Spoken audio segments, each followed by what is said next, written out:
Hi friends, പുതിയൊരു വീഡിയോയിലേക്ക് എല്ലാവർക്കും സ്വാഗതം. അങ്ങനെ വേദനയോട് പറഞ്ഞ വാക്ക് പാലിച്ച് വിക്രമ വരുണിനെ ചെന്ന് കണ്ട് സംസാരിക്കുന്നുണ്ടായിരുന്നു.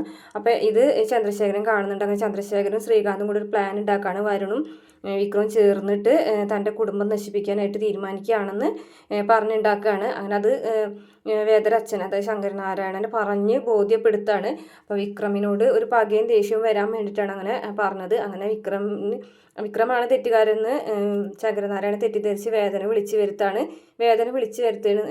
വരുത്തിയിട്ട് വേദനയോട് ആ കാര്യം തുറന്ന് പറയുന്നുണ്ട്. അപ്പോൾ വിക്രമാണെന്നിടയിൽ ദീപ്തിനെ ആ ഒരു കുടുക്കിൽ നിന്ന് രക്ഷിക്കാനാണ് ശ്രമിക്കുന്നത്. പക്ഷെ അത് അവർ മനസ്സിലാക്കാതെ വിക്രത്തിനെ കുറ്റപ്പെടുത്തുന്നത്. ഇതേ സമയം കമലാമര വള പോയതിനെ ചൊല്ലിയിട്ട് വിനായകൻ്റെ മുഖത്തടിക്കുന്നുണ്ട്. കാരണം വിനായകനാണ് അത് ചെയ്തതെന്നാണ് തെളിവ് കിട്ടുന്നതെന്ന് തോന്നുന്നുണ്ട്. അതാരണമാണ് വിനായകൻ അടി കിട്ടുന്നത് മാഷ്ട കയ്യിൽ നിന്ന്. പിന്നെ ജലപാനം കഴിക്കാതെ ഇരിക്കുകയാണ് നമ്മുടെ പത്മം. അപ്പോൾ പത്മത്തിനെ കാണാനായിട്ട് വേദയും വിക്രമും കൂടിയിട്ട് ഒരുമിച്ച് വരുന്നുണ്ട് കേട്ടോ. ഇതേ സമയം വിക്രമും കരയുന്നുണ്ട്, വേദയും കരയുന്നുണ്ട് കേട്ടോ. വിക്രം ഒറ്റയ്ക്ക് ഇരുന്ന് കരയുന്നുണ്ട്, അതുപോലെ തന്നെ വേദ മുറി അടച്ചിരുന്ന് കരയുന്നുണ്ട്. അപ്പോൾ കരയുന്നതിൻ്റെ ആ ഒരു കാരണമൊന്നും പ്രമോല് കാണിക്കുന്നില്ല. അപ്പോൾ ഇത്രയാണ് പ്രമോല് കാണിച്ചിട്ടുള്ളത്. വീഡിയോ ഇഷ്ടപ്പെട്ടാൽ മറക്കാതെ നമ്മുടെ ചാനൽ ഒന്ന് സബ്സ്ക്രൈബ് ചെയ്ത് സപ്പോർട്ട് ചെയ്യണം കേട്ടോ.